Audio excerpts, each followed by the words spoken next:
So today we have special guests, Christian and Cody, and they're going to share with us how they survived the solar industry and turned it into a multi-8-figure business. So Cody, Christian, what's up, guys? You're in Vegas, the only day it rained in like all of the whole fucking year. Yeah, it's good to be out here. It's good to see you too, man. It's good to see you. It's been a while. Bro. It's been a cool minute, and I know you love Vegas, so I'm actually super proud of you that you're like not raging. We're staying focused this time. We had to tame him. We had to tame him last night. You're like, no, Christian. Dude, so solar, it's been super, roller coasters. I haven't seen a lot of teams, be successful like you guys, especially in California and M3, all that type of stuff. Mm-hmm. What'd you guys kind of do to separate from the pack and continue to keep thriving? Yeah, that's a good question. I mean, so like M3 happens and most people are like, oh my God, this is the end of the world. And like you would expect me, since I'm on the podcast, to be like, well, we saw exactly what we were going to do. But like it was the exact opposite. Like we, just like anybody, like had no idea what we were doing. But I think like it's really just like speed of the leader is the speed of the team. Like one of our core values at Ohm is adaptability. And so like just being able to adapt to things like that. And then if you can go and win like in this market, you can go and win anywhere. And I think that's a better mindset to adopt than like, oh my gosh, it's so challenging here. How are we able to like do this? Maybe we should move industries. Maybe we should do insurance, this, that, the other. Like, yeah, if you can adopt the mindset that like, hey, if we can just go win here, we can go win anywhere. I think it's easier to like go through hard times because you know it's for a purpose. Yeah. And like truthfully, it's ended up being easier than we thought. Really? Funny enough. I mean, it seems like you guys are killing it. It was like a blessing, right? Like, oh, hell yeah, we'll just sell batteries then. What a great idea. Why didn't we think of that before? I mean, like, contract values are double the amount. Commissions are double the amount for reps. Like, people are making more money in general. And I think we've just gotten to, like, figure out also, like, who is the crew and who are the people that we want to work with. Mm-hmm. And I feel like Cody's been, like, a super strong leader through it all, too. So Yeah. What's your perspective, Cody? Yeah. Honestly, just adding one product to, what was just PV before, and now it's batteries, is just adding one product and raising that contract price. And the operational eye is not that big of an issue, right? So not going to lie, we definitely had some fall on our faces, right? But it's like Christian was talking about, just speed to action of when something goes wrong, how fast do we fix it? How do we adjust things for the reps to make sure that they're going out and being as successful as possible, making sure that if there is a boo-boo, customer's taken care of, and that review reflects to us. So speed to action has been everything for us. Yeah. So let's take it back. Like, how did you guys get started? Where did you guys meet? Like, what's the Ohm story? I don't really know the origin Ohm story. So let's hear it. Kind of weird, but so when I was younger, like my dad used to own athletic clubs. And so I got to like watch my dad growing up, and like, every kid wants to be like their dad. Like my dad's an entrepreneur. I'm like, okay, I want to do that. And then 2008 recession hits. He loses all the athletic clubs. Then he's going out and knocking on doors and coming home in this orange polo. Like he was working at Vivint at the time. Oh, no way. And he went from showing up in a suit every day to like wearing this orange polo. And I'm like, what the hell are you doing? Yeah. And so he's How out. old were you at that time? I'm like, probably 10, 12 years old. And the funny part is that like Cody's so old that he's working with him. Dude, we're not old. Shut up, bro. And so Cody, when I'm 12 years old, he's like, Christian, one day we're gonna. No, I'm just kidding. My dad's like, go. I'm like asking him, what are you doing for work? He's like, I'm going and I'm knocking on doors. I'm like, what the hell? Even at that age, like, what are you doing? And but he was providing like an amazing life for us, like our family and everything. And he was working super hard and was so passionate about it. And so as soon as I graduated, I knew that that's what I wanted to do.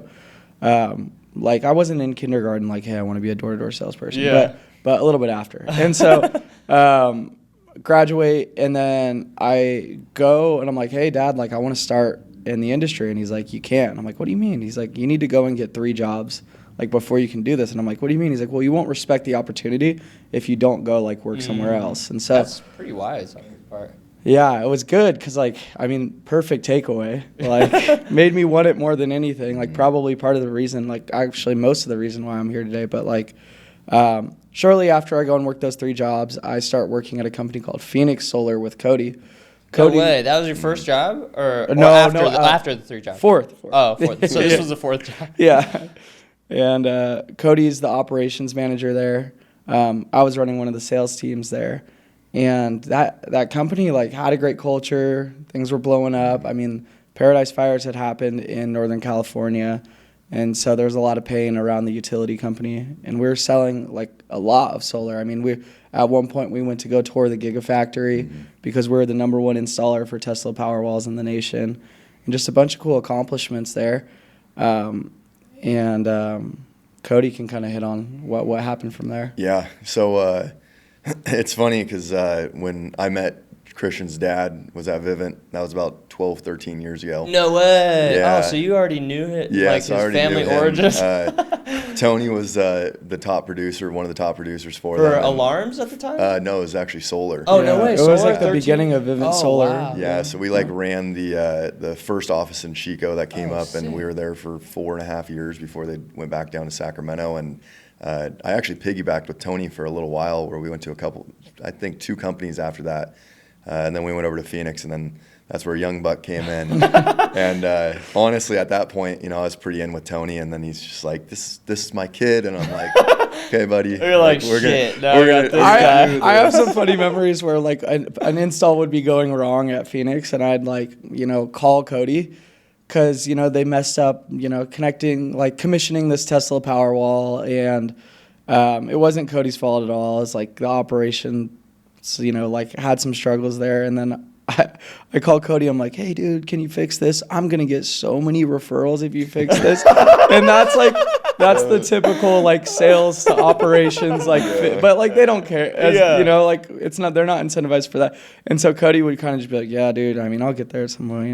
It's so funny that we're here where we are now. Yeah, that was Tony's number one thing. His dad was, "Man, I swear if you go do this for me, we're going to have 10 more jobs." It's like, all right, I got you. But So when you met Tony at Vivint, were you doing sales or operations? I was doing operations. Oh, I was no actually way. doing installs, at that point. So you were always have been on that side of it, never in the sales side? Yeah, so I never really got into the sales side until we started Ohm. No way. Yeah. And so what made you connect with Tony on a level where most, operations people are like, "Shut the fuck up, go away." Yeah, I mean, downstream, anybody in the DeLuca family, their personalities are family. So Tony was the guy that was always bringing us out Gatorades, food, where every other rep's just like, "Nice, thanks for the paycheck, boys." And so Tony was always doing that. His wife, who actually ended up working for us for a little bit as well, they were always just showing up, so it just felt like family. So it was just easy to work with the guy and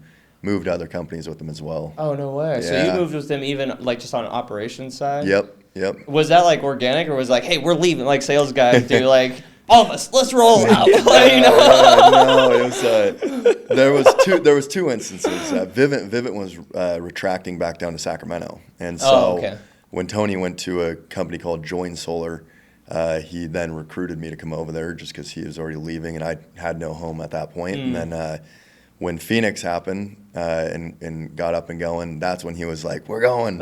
Everybody, roll out. We're getting in the bus." You know the class. You too, Cody. Let's go. Oh, dude. Okay, so now back. So you met little DeLuca. Yeah, and then met DeLuca, and Phoenix at that point was having its struggles. Saw a lot of things not to do at that place. It was really good for a while, and then money does funny things to people. And we kind of saw the writing on the wall. COVID was hitting. The company wasn't doing too well, so I pulled out. And at that point, Christian had done a little bit of partnering with a couple guys that were at Phoenix to start a sales org. And at that point, I just pulled back and went and got my contractor's license, thinking I don't want to ever deal with these sales reps ever again. I'm going to do third-party installs. Yeah. It's going to be great. I'm going to be on my own. And funny enough, I had called one of the guys that was a partner at that point and just said, "Hey, I want to do some installs for you guys. This is my plan." And we ended up meeting at one of our old business partners' garages. I walked up, they're looking at a car. Christian knows nothing about cars. Our old buddy, he had cars, but it seemed like he always had a project rather than a car. And we literally just struck a deal right there within maybe 15 minutes. Yeah. No way. And that was real like the loose. founding of Ohm. Yeah. Real loose. I said, hey, I want to be majority owner. I've got X amount of cash, and yeah, I want to be the CEO. What do you guys want? And they're like, all right, Cool. this is what we're doing then. Yeah. So No way. yeah, I mean, there was a little bit that followed up with that, but it was a pretty quick conversation, handshake, and then like just us being hungry, like we just really started piecing things together and going after it. And thank God that like Cody was the CEO at that point, because like honestly, like I did not have my shit together. Like we're starting this company up, and I'm like, you know, had made some money through the sales org. When you were young at that point, right? Like, yeah, I was like 21 at this point, and so, you know, like as we're piecing things together, like we're selling some deals, but it was actually like one of the more like pivotal points in my life too. Is like Cody comes to me, he's like, dude, like you're a partner in this business. Like, what are you doing? Like, you need to step it up. Like, and that's like why now I lean so hard into accountability within our organization, because it's like it really is the purest form of love. Like when somebody does that for you, not to you, like it's super impactful. So he starts to hold me accountable. I start to like step it up, and we're like, originally when Ohm first started, we're in a warehouse with one of our business partners' couches that he brought. I think I saw like maybe you posted pictures of it or something on Yeah. like your story or Facebook or Yeah. somewhere. Yeah. Yep. And so we had a couch, we had a truck in there, and one other girl, poor girl, Erin, Yeah. like doing all of our permitting and final inspections, or not even final inspections. She was, Yeah. but some part of the operations process. And from there, like we were doing maybe 10 deals a month at most, and then we just start scaling from there, like bringing on salespeople. We brought on another business partner, Ryan Wright, who's been an absolute animal. Like, dude's won a golden door and just been consistently installing over 100 accounts every single year. And then from there, we just started building teams. And I mean, there's a lot more to that. Yeah. But, yeah. So let's go back a little bit. So when you guys were it was just you, Cody, like doing all the installs, like your own truck, your own tools, just like you would buy the supplies and just go like, where'd you get You had like the plug for panels and everything? Yeah, like? yeah. So just with my background with, you know, working at Phoenix, being operational and a couple other places that I had already made relationships with, like CD and a couple other distributors. So when we started, they were kind of like, we'll give you one job at a time. And so I'm like, all right. That's all I need. I'm like, Christian, go sell one job right now so we can go install it. So like at the beginning, it was me, and then I brought on my best friend at the time and still works with us, Shane, and I just said, like, come over here and help us start this, and it'll be a good thing for us. And he made the leap of faith with us as well. So yeah, it was just like a one job, like kind of operations. It was like, sell it. I'll go over to the permit office tomorrow. I'll pull it. We'll go grab material. The two of us will install it, and then we'll get paid. And then it's your turn again. Dude, that's a crazy like bootstrap story. Yeah. But like back then, was funding like faster or like? Well, so the thing or was, did like, you have capital? We or? didn't even have funding at the beginning until we reached out to, for some reason, got in touch with Cody Teal, who was at SCT at the time. And SCT was one of the companies that merged with Lumio. And then so we get on the phone with Jonathan Gibbs, and he's like, hey, I'll let you guys use our financing portals, but it's going to, and like at the time, SCT is doing like 400 installs a month and like probably one of the bigger solar companies in the nation, like, and about to do this huge like merger and acquisition to become the biggest solar company in the nation. And we're like these dudes doing 5 jobs a month. And we're like, can we use your financing portals? And like they're super cool about it. Let us use their financing portals for a fee and everything. And so that's how we're funding projects. And it was good because we got to learn how to like go through the whole funding process, like M1 to M3. And but yeah, that was the beginning of it. Dude, that's wild. So you're just running up there, grabbing the materials, putting it on the roof. Yeah. Yep. Dude, that's wild. And so what do you think has been like your, like where you're at now? What, like from looking back, what would you like say to yourself back then, like to do anything different or change anything or what? I don't know. Yeah, no. The only thing I would tell myself is just to keep going harder. Honestly, I think we've done a really good job and we've gone really, really hard.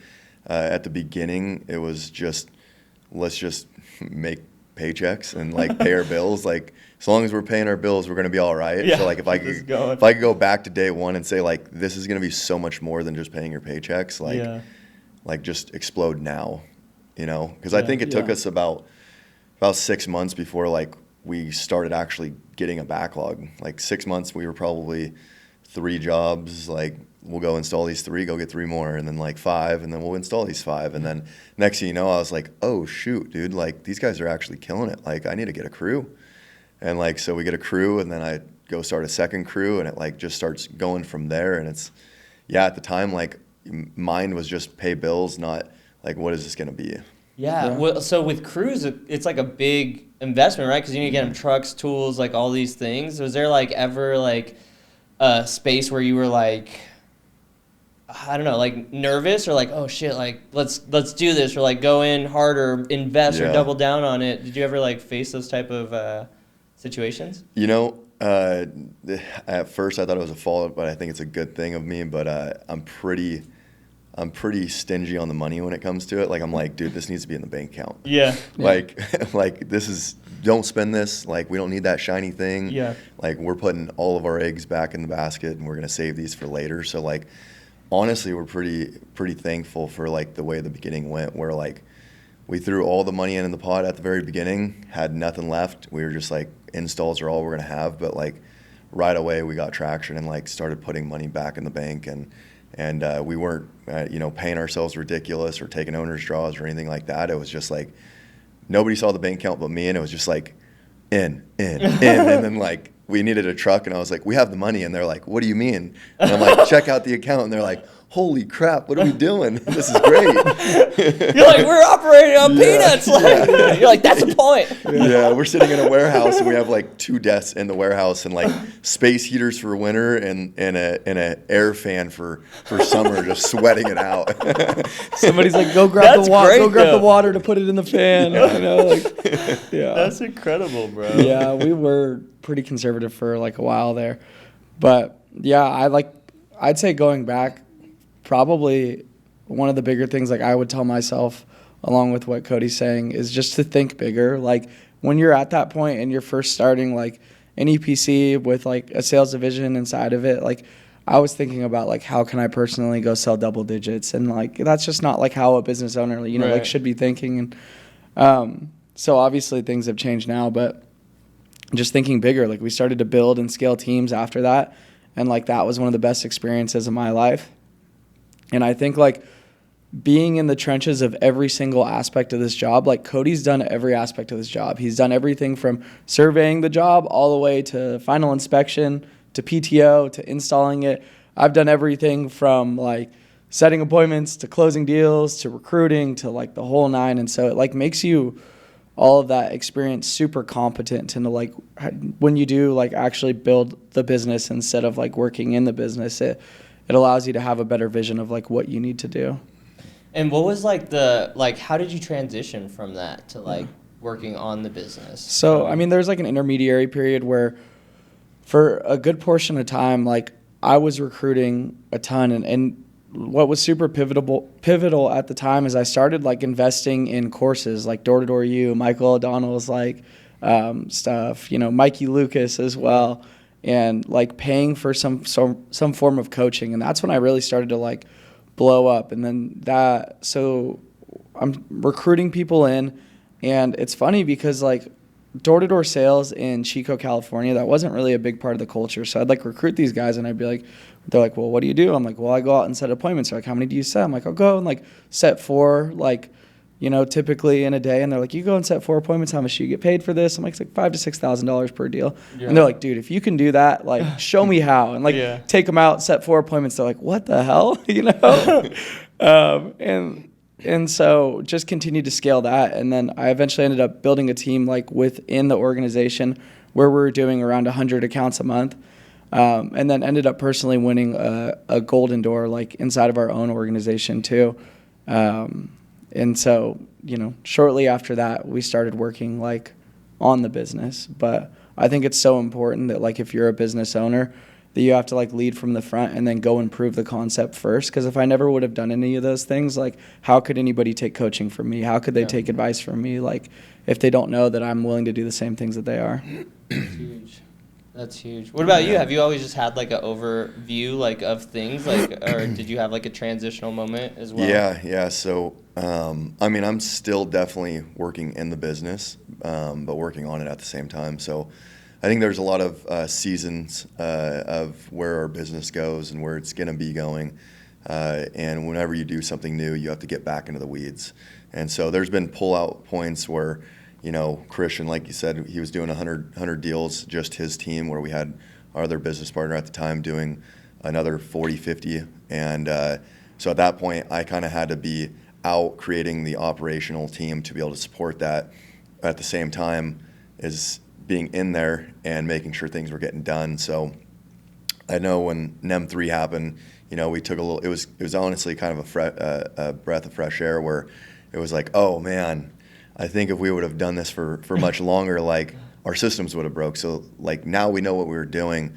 It's time to fix these systems. So at that point, it's like another step out of the business. Let's work on the business instead of in the business. And I see these waves continuously happen of like, we're pushing. Okay, let's pull out and like let's see where we're at in the business, and then let's figure out. Like me and Christian sit down and we'll figure out what's next. What do we need to fix? What do we need to do to continue to grow? And like that's the working on the business part, the pullback part, and then it's like cool game plan. You go that way, I go this way. Let's go crank this thing out, and then we're right back into the weeds. And so I think that any good business owner is really never completely out of the weeds. It's more that you're setting yourself up for the next weed patch to go mow around. And let's go. I love that analogy. That was great.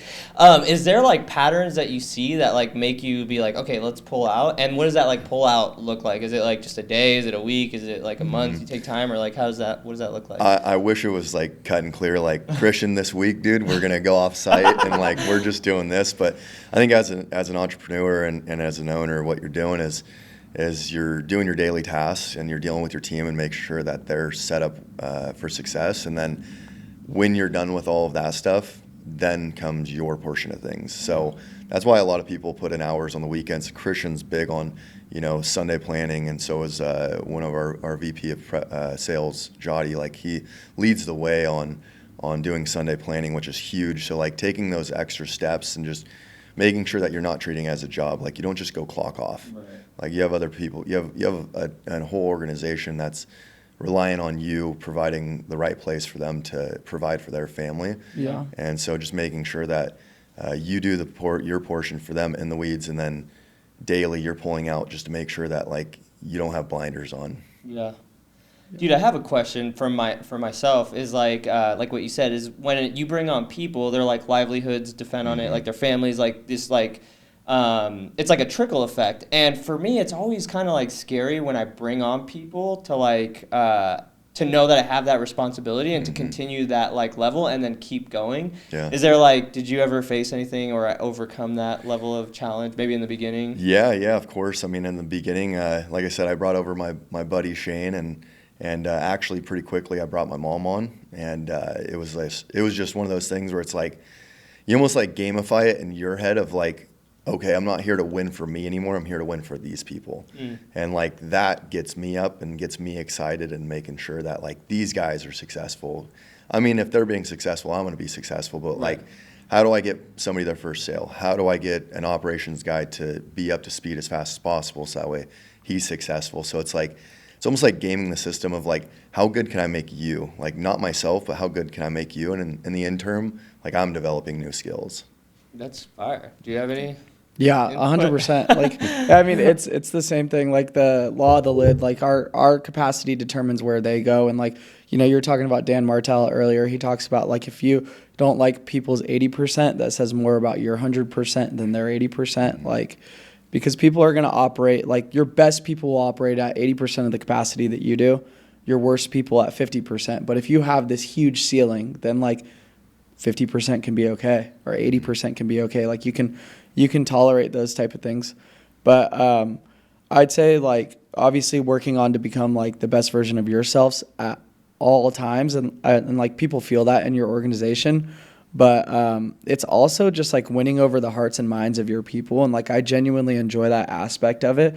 Is I'd say like it almost feels like 50% of my time is like not just like, hey, use this door pitch, or when you're recruiting, do this, or hold accountability with your team like this. It's like, hey, what are your personal problems? How do we work through these things? And like the phone calls at 7:30 on a Friday when I just got done like grabbing dinner with my girlfriend or whatever, and then we're on the phone till 9:30. Like those are the most important and like impactful conversations I think in the business, is like having the conversations with people like in your organization when like really you maybe shouldn't. And yeah, I think that stuff hits home with the people that you work with. Yeah, I noticed like I recruited 3 sales guys from Solar to like come sell for us. Yeah. Like, same thing, door to door, business to business, and they're just so like needy, bro. Like I have to give them so much energy to like everything. Like bro, like one guy called me, he's like, "Hey, do you still believe in me?" I'm like, "Yeah, bro. What? Nothing changed. Like I'm just doing my shit. Like I got to run a whole fucking organization. Like I'm hoping that you're doing what you got to do. You know? So like, is that like a red flag, or are they all like that? Like, because I feel like if my whole job was just like being that for them, like I could do it really effectively. But maybe I'm not being as effective as they need me to be. That's how they all are, including myself. Yeah. I mean, maybe not that. I haven't had anybody ask me in a long time, "Do you still believe in me?" But maybe that's because I'm nice to them, Oscar. But no, I'm just kidding. But I think the reason though, like to justify it, and like I'm always on this side. Cody's gonna laugh because I'm like constantly defending the salespeople, but like the reason they act like that is like it is such a challenging job, and you're facing rejection like constantly, that you need like constant reassurance to know that you're doing the right thing. Because like let's just like peel back for a second. Like if you're being told no every single day, normally that would mean that you're doing something wrong. But like we have to do these weird mental gymnastics to convince ourselves that we're doing something right. And like that takes a lot of time, effort, energy, like leadership. And so that makes sense. I never even thought of it. At that point, he's right.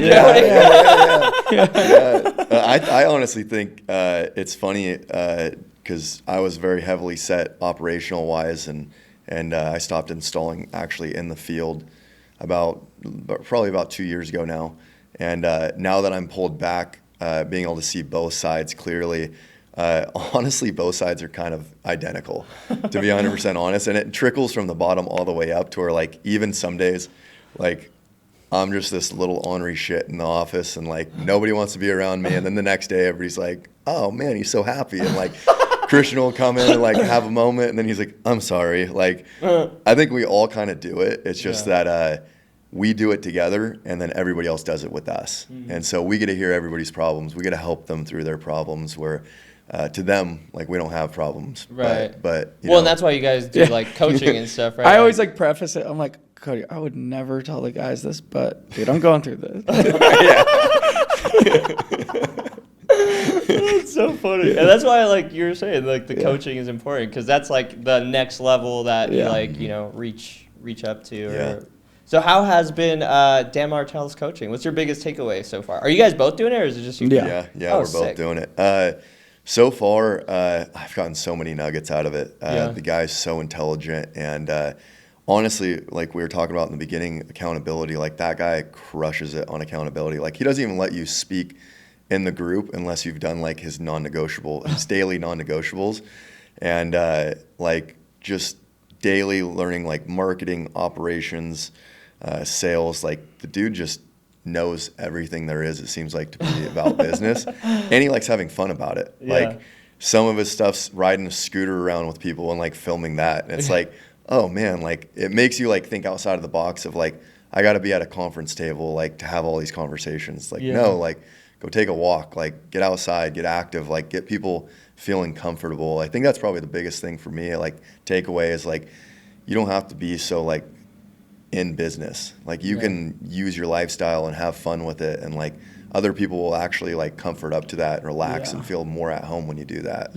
I think it's just being like authentic, like Cody's talking about. Like business can be so rigid, and there's like so many ways of like you know, if we have a recruit, like we take them out to dinner. And I've noticed like if I take a recruit out to dinner, it's like actually the worst place to talk in the world. Like it's super fucking loud. Like, you know, nobody can even pay attention. You're eating a ton of food, so you don't feel good. So you can't convey the same sort of like authentic energy to them. Like there's so many things like that I think, like Cody said, it makes you like think outside of the box and be authentic, like with truly what works instead of just like age-old traditions, you know? Yeah. So what are the like non-negotiables that he makes So there's you do? like 5 daily non-negotiables, right? And so like one of them is like 3 story posts a day. And so one of those need to be like one with a selfie video of like you talking. And the biggest thing is like if you're talking on the camera, like you become a better version of yourself. Like if you do that every single day, like the energy that you have to bring to that makes you a better speaker, salesperson, so on and so forth. Well, and just to piggyback on that, to me, it's like you're talking to the universe and you're like articulating your vision. I pretend no one's watching. So I'm talking to myself. Like, you know, I'm like looking at the camera like, I'm telling you, bro, there's nobody here but you. Like, you know, so. But, I love that perspective too. Now I'm spacing out on the rest of the daily non-negotiables. So we have the 3 posts, which is like just pretty much branding yourself too. Yeah. And then is it exercise? Yeah. You got to be able to exercise. It's like read 10 pages a day. Yeah. It's like basically like 75 hard plus like recording yourself. Yeah, it's literally 75 hard but recording. Yeah. So 3 posts. Yeah. Reading, exercise. There's 2 more. I need the insight, bro. Dude, so like you're gonna have to go to danmartell.com. I don't know if we're gonna like release that. I love it. No, I'm trying to think of the other 2 because the last month I've really been slacking on it, to be honest. So you do it to be able to ask questions. You still can be in the mastermind, and you still get all these nuggets. And there's like 500 people in this. No way. Yeah, so like you're on Zoom with a bunch of people, and Dan's just clicking away, and then he'll like do one session of informing or information, and then the next session of like just Q&A. And as long as you're doing the non-negotiables, you get to ask a question. And like for the first like 3 months, dude, I'm doing this. I'm challenging like my VP of sales because we want like him to be projecting himself more too, which he's done a good job at. Yeah. And so like I'm making bets with him like to hold me accountable, and like I'm getting on there trying to ask questions. And like the last 3 months I see like, oh man, I'm like, these guys are getting on like they got bots or something. They got their hands up like already on the Zoom. Like I open up and then there's already 30 people in the queue, and I'm like, am I gonna get a question today? Have you got a question? I have not, but it seems like by the time it even gets like remotely close to me, like all of these business owners like have already between either 1 question or 5 questions. Like I got my question answered. So like I'm almost like take my wave down. Like dang it, why was I looking in the camera for so long? No, I'm just kidding. Yeah, the camera on, like ready. You cleaned up the background. But no, it's been good. Like I think one of the biggest things learning for myself is actually trying to brand yourself and being in front of the camera. And you know, you always feel like you look or sound worse than you do. And like it's funny, Christian, like we'll be in the office and I'll play one of his videos and I'm like, damn, that's some nuggets. And he's like, oh, it's so cringy, turn it off. And like I do the same thing with my videos, right? And like, but then like I'm getting super good feedback, so it's like almost driving me to do more of it. So overall, man, that mastermind, like I think anybody that's a business owner should go check it out. Let's go. Definitely. Well, so just some like insight on like content, because that's what I do, right? Like my full freaking job. So I do like this big training on like, have you read, what book is it? It's over there. Outwitting the Devil by Napoleon Hill. No. So like it talks about like the 6 fears that plague mankind, like fear of ill health, fear of criticism, fear of loss of love, fear of death, fear of poverty. I forget the last one. But anyway, so he elaborates like all of them and goes into it. And posting and just social media in general, like the fear that plagues everyone is the fear of criticism. Yeah. So like I do like this big training on like before you could even start putting out content, you have to overcome that, because like why do you feel like, oh, you sound weird, or why do you feel like you look weird or what, Yeah. because like what other people would think, right? And like if you just kind of can eradicate that, or just be brave enough to be like, fuck everyone. I just imagine no one's watching. Yeah. Right? Like I Yeah. really think no one sees any of my shit. So when anyone, like you said, is like, oh dude, that helped me out, you're like, oh fuck yeah, it Yeah. works, let's go. Yeah. And you just keep going, you know, and Yeah. just building that habit like anything else. Yeah, 100%. Yeah, That's like, good. Like I said, I'm gonna log that in the brain, because like when I'm filming, you know, like our Quinn, who's our guy doing our video stuff, he's like giving me little tips, like hold the phone here, do this, and like in my eyes, I'm like seeing thousands of people behind, like all my followers. I see all their faces. Everyone you've ever met in your whole I'm entire like, life. Stop looking at me up there now. I'm gonna start thinking that like it's just me here. Dude, it's just you. I love Like, you know, that. you're talking to yourself. And like for me, I like film, like I like mount this little camera and I'm filming everything and I'm just like sharing my thoughts and I'm thinking out loud of like my vision or what I'm doing for the day or whatever, and it helps like gain clarity on like what I'm doing, and then if you get cool content out of it, it's like a bonus. And it's one of those things. Who is it? Damn, I can't remember what book it is. Habit stacking. I think it's Atomic Habits. Atomic Yeah, Habits. yeah. Yeah, so like if you just habit stack, if you like can mount a camera when you're driving, it's not like any extra energy. Now you're just talking while you're driving and getting additional I think that's one of the content. biggest things too, is like finding like the times that you're like in state to film, because it just like hits so much harder on the other side of the camera. Like I've noticed for me, like habit stacking, like if I run a meeting and I've already like created this hour-long meeting content, whether it's a leadership meeting or I go help like run a meeting for one of our teams, like right after I'm like, oh my gosh, like I know that I can deliver this message like this, you know, and it just hits so much harder. Or like right after the gym or in the car, like you're talking about. For some reason, the car is like perfect. It's amazing, bro. It's like you're private. It's just you. You could like run through it. You have Quinn and the editing, like so you could just cut out like all the nonsense. I love the car. That's like one of my like easiest habit stacks. If I haven't filmed anything, I just like mount it up there. But you could do it with the phone or anything. Just get a little phone mount, turn it around, and just jam out. Like makes it easy. Yeah, it makes it super easy. Yeah. I mean, so takeaway. All right, so what's next for Ohm, bro? Like you guys are crushing it. It's you guys have been operational since 2020 or?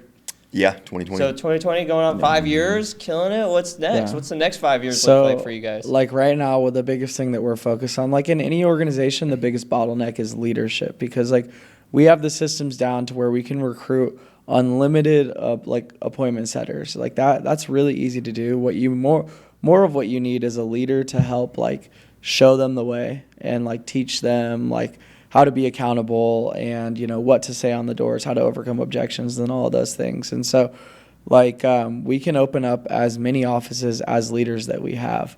And so that's been like a huge focus for us, is like implementing different systems. Like, you know, we have this leadership development course that we put everything through. It's called LDP. And that's been huge. And like the goal is to just continue to like help develop leaders so that we can go and open up more offices. And if anybody wants like some of the slides that we have from LDP to go take to their team, I'm all about abundance. Like you can we'll put the Instagram in it and you can just DM me the words LDP or whatever and I can send it to you. But yeah, like that's the biggest focus, just opening up more offices through like helping grow leadership. And like how we do it is a little bit different, because most people I think are willing to jump at every single dollar. Like we don't run a dealer program. We don't install for other companies. And we've been offered those things like hundreds of times. Mm-hmm. And like we know that the vision is we want to do internal ops and internal sales at a really high level, and like so we can control the process in both ways. And so like it takes longer to grow that way. But like that's how we're going to do it. We're also not like the type of company that's like, hey, we're going to go scalp everyone from every other like organization, because you know how that goes and like the culture that brings in. I think it's just so much more important to grow like not necessarily slower, but like at a reasonable pace, but like have something that you know that is going to have long-term value, instead of like jumping at every dollar. Yeah. Cody, what's the future look like for you, bro? Yeah. Well, right now we have our Roseville office open, and we're really just hammering. You have another one outside of SAC? Yeah. Well, so it is SAC okay. Roseville. It's right there, and we're just hammering that out right now. We've got a couple good leaders there in place that we're just filling the office, and going to soon be bringing operations down there. And it's like that. You know, we're taking our like extra time on this just a little bit, just because like like if you can multiply something perfectly one time, like we have the playbook to go do it 10 more times, right. you know? And so we're really just making sure that we're dialed in, because for one thing, like we're built on reviews and customer referrals and internal, and like our internal team is our family. And so the last thing we want to do is go jump into 5 different markets, dilute ourselves, and then our team loses trust in us. And so we're really showing them that we're doing it the right way right now. You know, me and Christian are in this workshop down here in Vegas at the Hormozzi scaling workshop, and we're like, you know, the last couple months we're like racking our heads like, man, like we got to do more. And like, it's just a mindset that we've built, but like we're in this room of 100 plus other business owners, and like we're one of the top when it comes to revenue, and we're like looking at each other like maybe we shouldn't be so hard on ourselves. Yeah. But like we're like fist bump, but we're still going to fucking work. You know, and so like right now we're hammering in that duplication, so that way, you know, by the end of this year we can do it again, and next year do it again, and then our team continues to see the value that, hey, these guys are creating more opportunity. And yeah, like maybe Chico has the leaders there now, or, you know, maybe there's another spot or two, but man, these new markets are coming. Like, I want to get out of here. I want to go build something else. I want to be bigger in the company. And that's something we want to make sure we're not holding people back on. Let's go, bro. Yeah. That's dope. That's a dope vision, man. So you guys going to Hormozzi and you're like, dude, we're doing all right. I think that's a huge lesson too, is to like be grateful and be present and like appreciate like the place you're at, especially like you don't have kids, do you yet, Cody? But like, yeah, especially when you have children, it's like I'm like torn between like, you know, doing like right now I miss like the whole like morning routine, but like we have to keep pushing the vision forward. And then sometimes, again, I wish I could do more, but then when you look back, like it's like, dude, we're doing great, and our life is incredible, and like, you know, we impact, you know, hundreds of people or whatever the case is, and it's you know, the grass is pretty green here, bro. It's like, it doesn't, you know, and I think it's like a balance of like not staying like there and complacent, but like, you know, stop and smell the roses on occasion. Yeah. You know? And it's hard because you on your Instagram, a lot of the times it is like what you want to attract or what you want to be in, and that's exactly what you see. And so like no matter where you're at, like we're doing like multiple 8 figures, but then like it's always like 100 million, 100 million, 100 million, you know, and you're like, God, we fucking suck, you know, but like, we have a business principle at home that we all live by. One of them is like always grateful, never satisfied. Like you can't have both. Yeah. And I think people can like torment themselves with not being where they want to be, but like you can still be happy with where you're at, but like want more. Like they're not mutually exclusive ideas. Yeah, that's like the balance, right? Like, and how do you like, you know, I guess I can't think of the word promulgate, like promote that culture to like your guys. Yeah, it's definitely challenging because like to be grateful but not be satisfied at the same time, that's like a really like fine line to walk, and it's hard to balance.